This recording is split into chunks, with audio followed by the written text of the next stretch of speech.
Alors, l'équinoxialité, le temps d'équinoxialité, et nous y parvenons dans quelques semaines, fin mars, c'est le moment de faire justice, de rendre justice, de rendre à César ce qui est à César, de cesser le déni.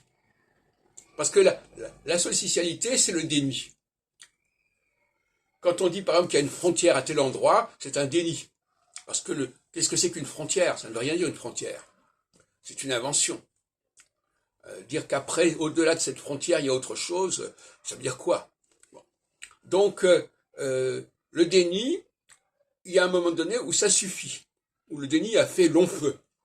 Et à ce moment-là, il y a des gens qui se lèvent, des héros, si on peut dire, qui se lèvent pour que la justice soit rendue, pour que les gens qui le méritent soient reconnus, et que les gens qui ont profité d'une certaine panique face à des ouvertures à des horizons qui leur paraissaient excessifs, que ces gens-là soient remerciés en quelque sorte, parce que, au fond,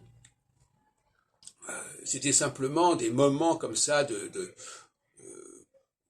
d'irrationalité, où l'on fait exprès de choisir quelqu'un. D'ailleurs, vous connaissez la formule, je crois que c'est à propos de Napoléon III, on choisit parfois le moins bon parce qu'on pense qu'on peut davantage le manipuler. Eh bien, ça c'est la phase solsticiale. On prend quelqu'un qui n'est pas très intéressant, qui n'est pas très puissant, et on le préfère à des gens beaucoup plus porteurs, beaucoup plus forts. Bon. Alors, en phase équinoxiale, on rend on reconnaît le rôle de ceux qui ont vraiment quelque chose à faire et à dire. On n'est plus en train de gagner du temps. Parce que la phase solsticiale, on essaie de gagner du temps. On résiste à un procès. Résister, ça veut dire je résiste, je freine, bon, pour gagner du temps, pour retarder l'échéance qui est celle de la réalité. C'est pour ça d'ailleurs je dis toujours la phase solsticiale est une phase de principe du plaisir et la phase équinoxiale du principe de réalité.